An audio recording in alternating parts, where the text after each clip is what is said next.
Bonjour à tous, je vais appeler cette vidéo la dictature, le fond et la forme, avec entre parenthèses alchimie. Je vais donc utiliser un petit peu d'alchimie ici, je ne vais pas vous noyer d'informations. L'alchimie est utilisée aujourd'hui même par des psychanalystes, des psychologues, des philosophes, de nombreuses personnes qui se sont élevées, eux, en conscience et en connaissance. On va développer ici sur la binarité. La binarité à laquelle on peut échapper en vivant en quelque sorte une sorte d'effraction en allant vers le haut. Cette effraction, c'est échapper en fin de compte à certains dogmes psychiques, qui peuvent être l'éducation que vous avez reçue avec vos parents par exemple, qui peut être l'éducation que vous avez reçue auprès de l'éducation nationale, qui peut être des idéologies politiques ou alors des croyances religieuses. Vous allez donc vivre une effraction et échapper à ça en montant dans le méta, en montant dans l'au-delà d'eux. Ça veut dire que vous vous élevez en conscience.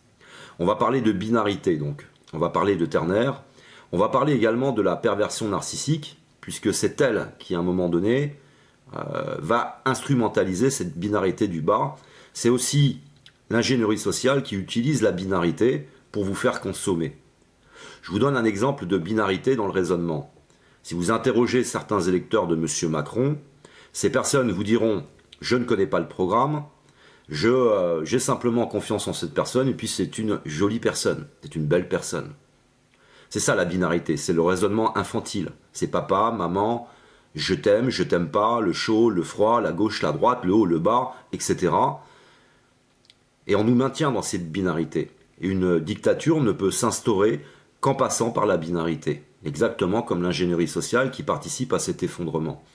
C'est-à-dire que c'est un effondrement de la conscience.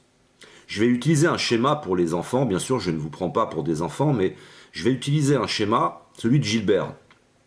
Gilbert, pour tenir debout, il faut être conscient. Si tu n'es pas conscient, tu ne peux pas tenir debout. Et si Gilbert se cogne, ben Gilbert va perdre conscience. Il va donc s'allonger. Et on est face à quelqu'un, tout compte fait, qui est en train de s'évanouir. Et puis notre société, c'est un petit peu ce qu'elle fait. Elle s'effondre en conscience et elle est en train de s'évanouir. Les dernières recherches ont mis en évidence qu'on était dans un effondrement du quotient intellectuel. C'est un effondrement intellectuel. Ce sont les niveaux d'études qui baissent. Donc on est en train de baisser au niveau de la connaissance, ce qui fait qu'on est aussi en train de baisser au niveau de la conscience. Je voudrais lire avec vous ce petit texte sur Wikipédia qui vous parle de la conscience. Au sens psychologique, elle se définit comme la relation intériorisée immédiate ou médiate qu'un être est capable d'établir avec le monde où il vit ou avec lui-même. En ce sens, elle est fréquemment reliée, entre autres, aux notions de connaissance, d'émotion, d'existence, d'intuition, de pensée, de psychisme, de phénomène, de subjectivité, de sensation et de réflexivité. Je ne vais pas aller plus loin. Ce qui m'intéresse, ce sont ces quelques mots qui sont ici, comme le mot connaissance, émotion, existence, intuition, pensée, psychisme, phénomène, subjectivité, sensation, réflexivité. Si on a une population qui, après plusieurs décennies d'utilisation de l'ingénierie sociale, s'effondre dans sa conscience, alors forcément, on va être beaucoup plus manipulable. Ce qui m'intéresse par exemple avec la binarité, le bien et le mal, c'est qu'on va raisonner avec une balance, c'est une balance binaire. Donc à partir de là, je peux par exemple mettre en place de l'intelligence artificielle, je vais mettre en place des caméras, tout un tas d'outils pour sécuriser ton existence. Et la binarité, c'est de croire que ça ne fait que de sécuriser ton existence. Mais ça donne beaucoup plus de pouvoir aux pouvoirs politiques qui sont en train eux-mêmes de s'effondrer en conscience. La binarité est donc une des clés de cet effondrement. Pour aller plus loin avec cette binarité, parlons de la perversion narcissique. La perversion narcissique peut s'articuler et se développer à la fois dans un terrain binaire, où il suffit d'utiliser cette balance pour vous manipuler, et également dans un effondrement de la conscience, puisque quand la conscience s'effondre, on va appeler ça le terreau de la perversion ordinaire. Et pour que la perversion narcissique puisse prendre le pouvoir, il faut être donc dans un terreau développé de la perversion ordinaire. Ça veut dire qu'on n'a plus de conscience. Je vais vous donner un exemple en entreprise. Si nous sommes dans une entreprise qui va entrer en bourse, Peu à peu, vous allez transformer cette entreprise, vous allez licencier les anciens, parce que déjà, d'une part, ils ont une conscience et ils ont une expérience, et d'autre part, ils ne sont pas dans l'énergie comme les jeunes recrues, par exemple. À partir de là, vous effacez la conscience et la sagesse dans l'entreprise, vous allez mettre des jeunes qui vont être dans une forme de perversion ordinaire, mais qui vont être rattrapés par la perversion narcissique qui, elle, est beaucoup plus active, beaucoup plus violente et beaucoup plus subtile dans son développement. Donc c'est déjà un premier chemin du développement de la perversion narcissique et de la prise de pouvoir de ces pervers narcissiques. Prenons le cas de 39-45 avec Adolf Hitler.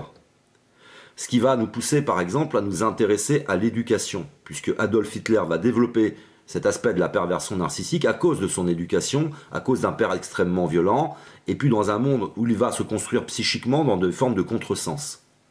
Le pervers narcissique est donc à la fois peut-être un enfant, un adulte, un homme ou une femme, peu importe, mais ce sont des personnes qui deviennent des experts de l'utilisation de la binarité. Ça veut dire l'utilisation de cette balance binaire.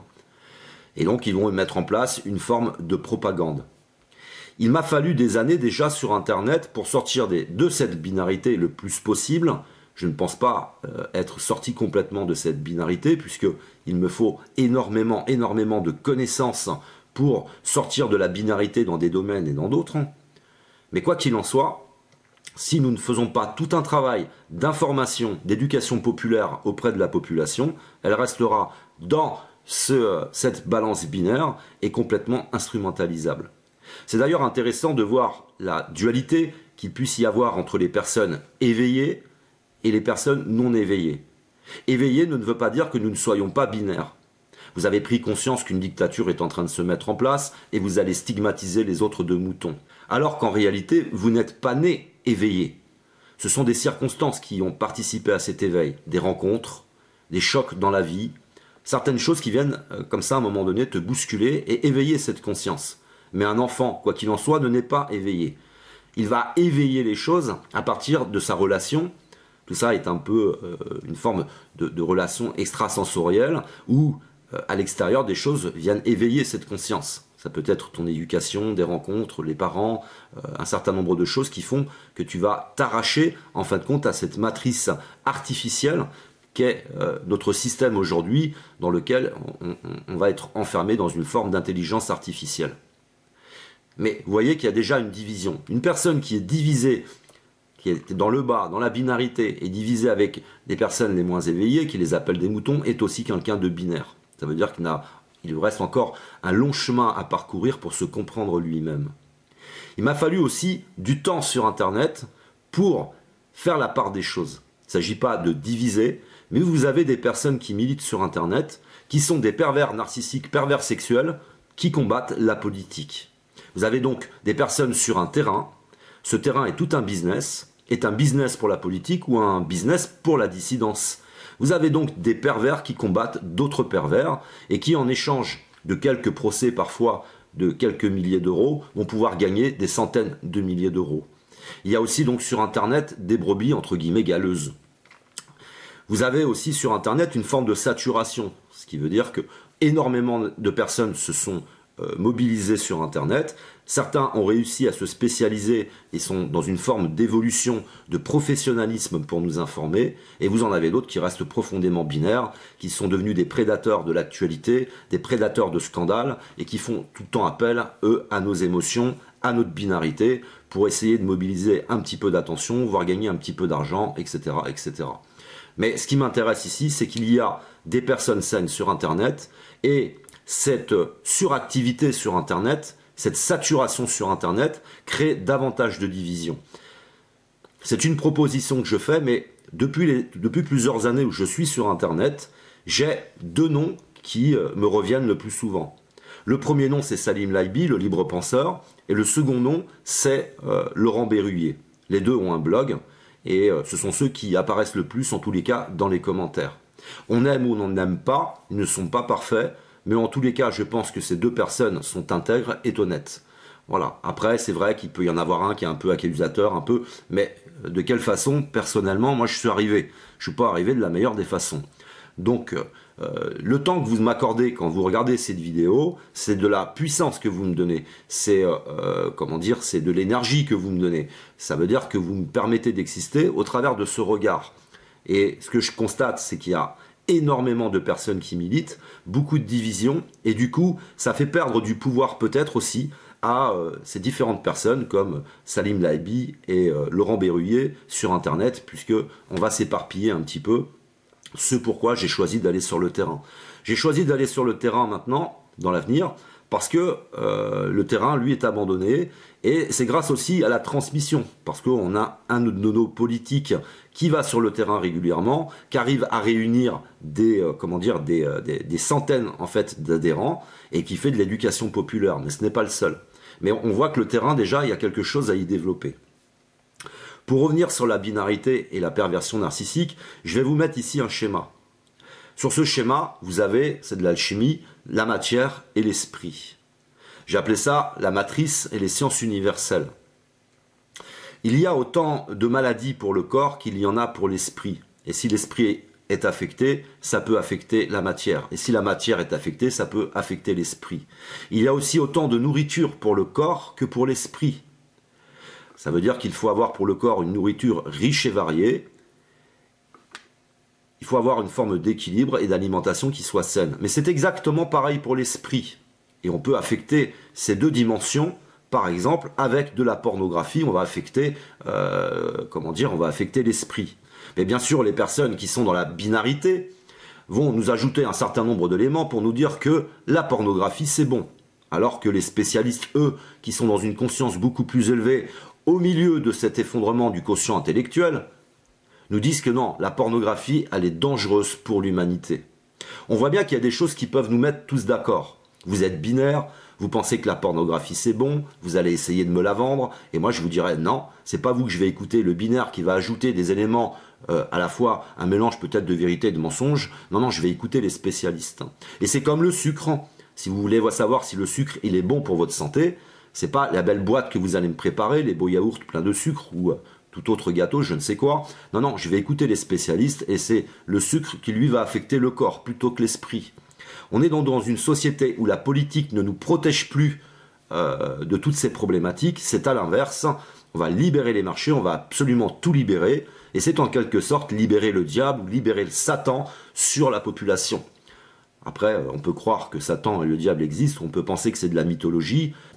Et qu'est-ce que peut être la représentation de Satan et du diable? On a donc sur ce schéma la matière et l'esprit, et une société à droite qui serait dans l'esprit, avec un cadre dans l'esprit. Mais nous ne sommes pas dans ce cadre-là. Je vais donc vous passer un autre schéma.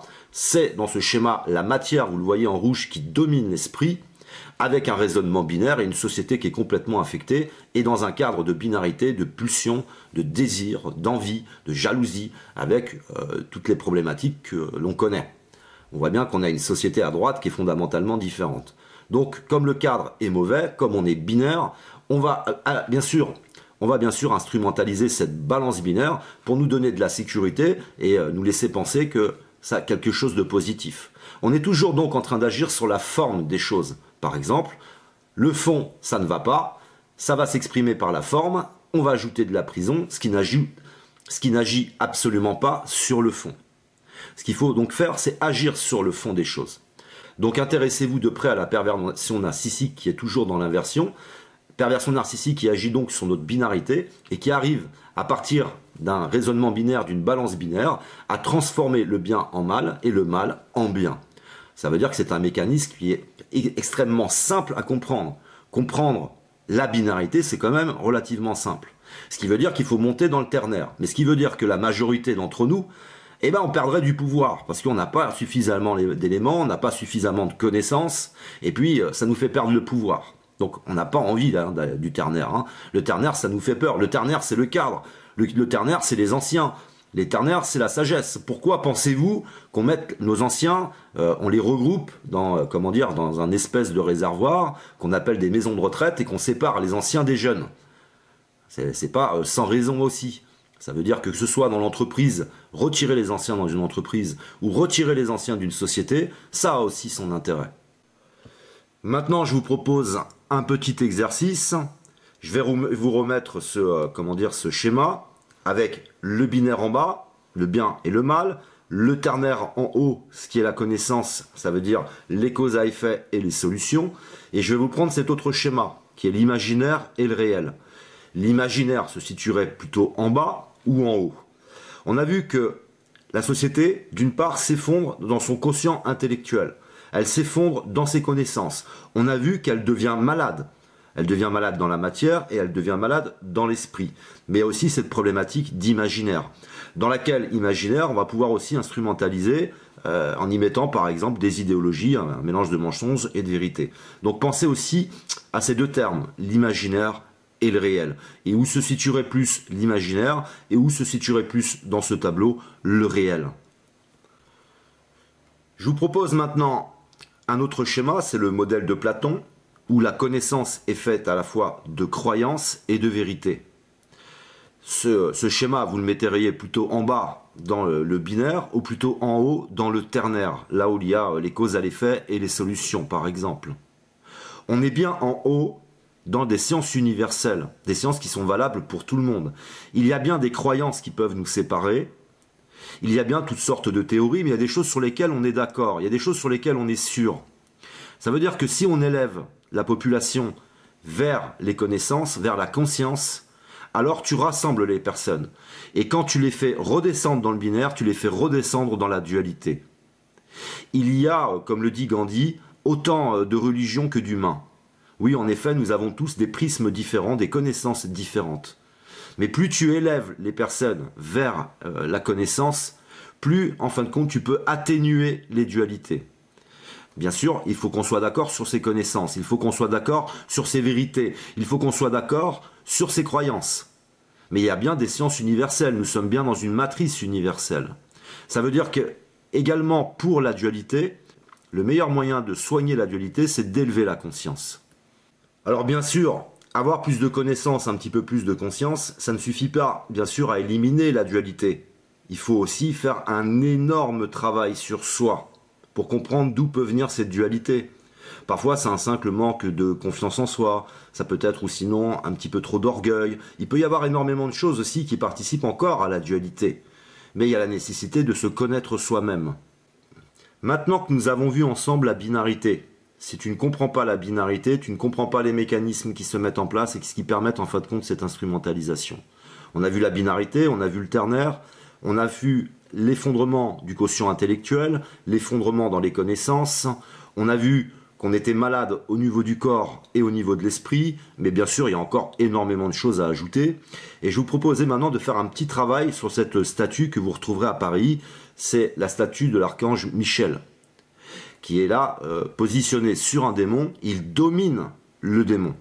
Je vais vous prendre donc une autre représentation en couleur, et vous reverrez qu'on retrouve ce code de couleur avec le rouge, qui est le symbolisme un peu de la pulsion. Cet être en bas qui se rapproche aussi du rouge, qui est le démon. Ce démon est enchaîné. Vous avez donc l'esprit qui domine la matière, qui domine nos démons intérieurs. On voit donc qu'il y a tout un travail de compréhension pour ceux qui veulent militer contre la dictature, sur comment peut se mettre en place la dictature. Si nous ne connaissons pas la binarité, si nous ne comprenons pas comment ça fonctionne, si nous ne comprenons pas ces problématiques qui sont liées à la conscience, alors on peut dépenser une énergie phénoménale. C'est ce que j'ai fait personnellement. Alors j'ai envie de communiquer avec vous. Je n'ai pas l'intention de sauver ce monde. Je n'ai pas l'intention, en fin de compte, je ne m'inscris pas dans cette démarche. Je m'imagine personnellement que nous allons vivre une très longue traversée du désert. Et je tiens en tous les cas à transmettre, parce que vous êtes peut-être comme moi, vous avez peut-être des enfants, ou alors vous n'avez pas d'enfants, mais vous avez une telle conscience, en fin de compte, de ce qui se passe, que vous avez envie de militer. Le nerf de la guerre, c'est la conscience. C'est agir sur la conscience, c'est l'éducation populaire, et c'est lutter aussi contre la division, toutes les formes de division. Si nous recherchons des personnes parfaites, nous n'en trouverons pas au milieu de cet effondrement. Effondrement où d'ailleurs la démocratie est devenue un problème. Je vous mets un schéma ici où en rouge ce seraient les personnes qui se sont effondrées dans la matière, effondrées dans la pulsion, effondrées dans l'imaginaire, effondrées dans les désirs de liberté, etc. On a des êtres binaires en rouge Et en bleu, vous avez les personnes qui se sont fondamentalement éveillées en conscience. La démocratie, eh ben, c'est la minorité de personnes éveillées qui vont devoir subir l'aveuglement, en fin de compte, d'une majorité. Alors nous pouvons être dans la division avec eux, ou nous pouvons être à l'inverse, comme ce politique dont je vous parlais, parce que je suis apolitique, donc je ne vous dirai pas son nom, mais aller sur le terrain, aller sur Internet et essayer d'éveiller la conscience de l'autre. Ça veut dire avoir pour objectif de communiquer avec l'autre et de l'atteindre dans sa conscience, lui apporter de l'amour, de l'empathie, du partage et de l'information, des connaissances. Le nerf de la guerre est donc la conscience. C'est cette faible conscience aujourd'hui qui est instrumentalisée par l'ingénierie sociale et la politique. Et c'est donc cette faible conscience à laquelle il faut s'attaquer parce que c'est le fond. Et tout ce que vous dénoncez actuellement sur Internet, c'est la forme. Ce qui veut dire que quand le fond est profondément attaqué, on va y mettre bien sûr plus de sécurité. Ce qui veut dire qu'on va être pour la première fois dans l'histoire de l'humanité, non pas dans une forme de dictature qui va être imposée par la force, mais par une forme de dictature qui va être appréciée. Nous allons être séduits par la dictature, puisqu'en fin de compte, le fond est affecté, il y a des causes à effet, ça s'exprime par la forme et on agit en permanence sur la forme. Je pense et je m'imagine donc que nous allons vivre une très longue traversée du désert. Je pense et je m'imagine que je vais m'éteindre durant cette traversée du désert. Mais je le répète, peut-être que comme moi, vous avez des enfants. Ou peut-être que comme moi, vous êtes éveillés en conscience. Il s'agit donc de transmettre.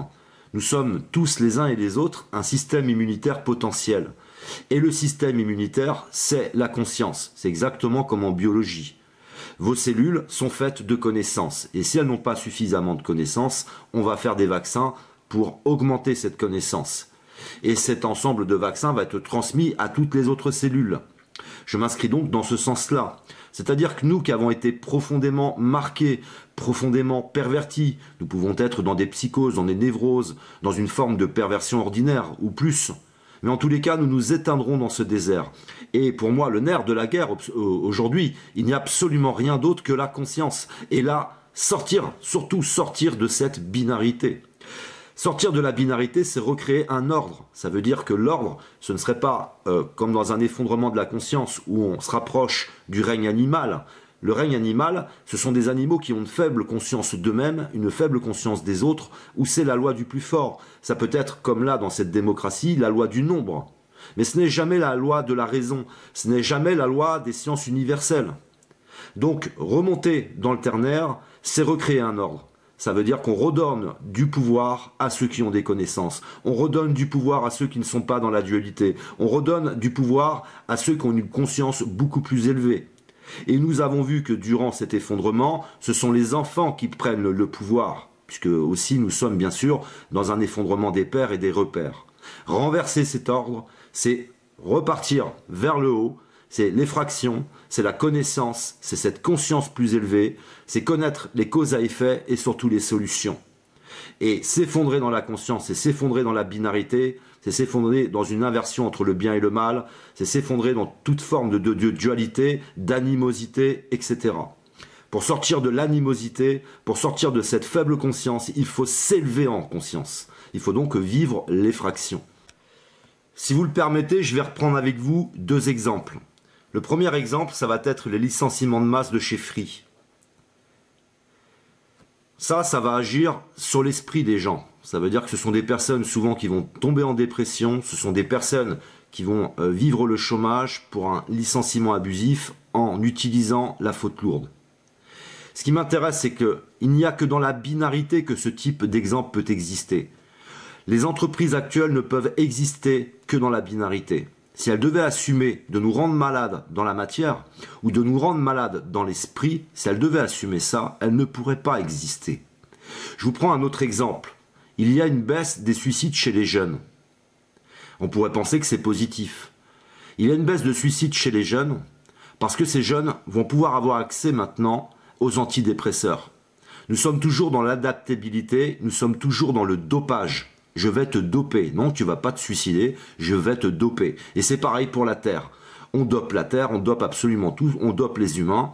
Mais tout ça ne peut exister en réalité que dans un monde binaire où on agit en permanence sur la forme, sur l'expression de la forme. Mais qu'est-ce qui rend les jeunes dépressifs?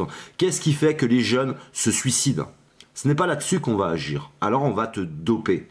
Et ce type d'exemple où on nous empoisonne, si les entreprises qui mettent du sucre dans la nourriture, si les entreprises qui mettent des produits toxiques qui provoquent le cancer devaient soigner eux-mêmes le cancer, alors elles n'existeraient pas.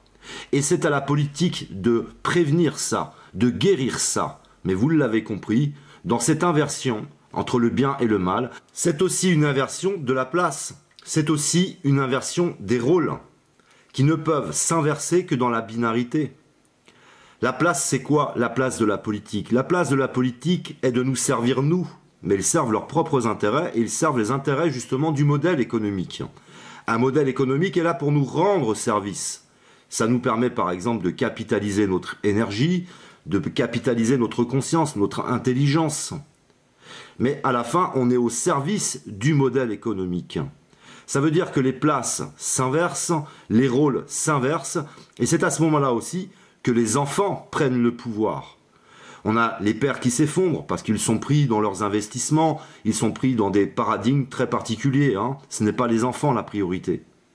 Il y a donc toute une inversion. Cette inversion, en bas, elle peut se mettre en place, mais elle ne peut pas se mettre en place dans une conscience qui soit beaucoup plus élevée. Donc si je réalise cette vidéo, ce n'est pas pour être dans la morale ou quoi que ce soit, c'est véritablement transmettre à tous ceux qui devront traverser le désert, pour les générations qui renaîtront, eux, dans un monde meilleur. Ça veut dire que comprendre comment peut se mettre en place techniquement une inversion.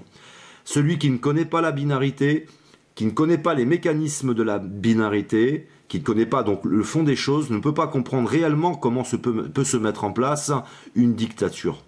Il faut donc une réinversion, ça veut dire une réinversion, une élévation de la conscience. Donc le nerf de la guerre, c'est de travailler sur cette binarité, sur cet effondrement de la conscience. Et quand vous réalisez quelque chose, quand vous allez vers les autres, vous essayez d'atteindre cette conscience. Et vous essayez d'aider l'autre à sortir de cette binarité. C'est donc tout un ordre. Et bien sûr, ça n'arrange pas la majorité, même la majorité de ceux qui militent. Parce que beaucoup militent, mais n'ont pas les connaissances. Beaucoup militent et sont eux-mêmes dans la binarité. Beaucoup militent, connaissent certains mécanismes, mais ne se connaissent pas eux-mêmes. Donc pour un réalignement, il faut se connaître soi, il faut connaître les autres, et il faut connaître cet univers. Ça veut dire un immense travail. Ça veut dire la remise en ordre d'un certain ordre. Et pas à l'inverse, d'avoir des personnes très jeunes, très dans l'énergie, dans la binarité, la violence, la dualité, etc. Ça veut dire être vigilant avec tout ça, quoi. Donc, s'intéresser à la binarité et intéressez-vous surtout à la perversion narcissique, puisque quand un monde s'effondre dans la binarité, c'est là que la perversion narcissique, elle s'éclate. Parce que une perverse ou un pervers narcissique, depuis sa plus tendre enfance, a commencé à s'entraîner avec ces mécanismes. Il ne les a pas forcément en connaissance et en conscience, mais c'est un expert pour vous instrumentaliser avec cette balance binaire. Ça veut dire qu'on a une inversion qui se met en place et on a lâché tous les démons sur la société. Alors pour avoir à nouveau l'esprit qui domine la matière, il faut élever cette conscience.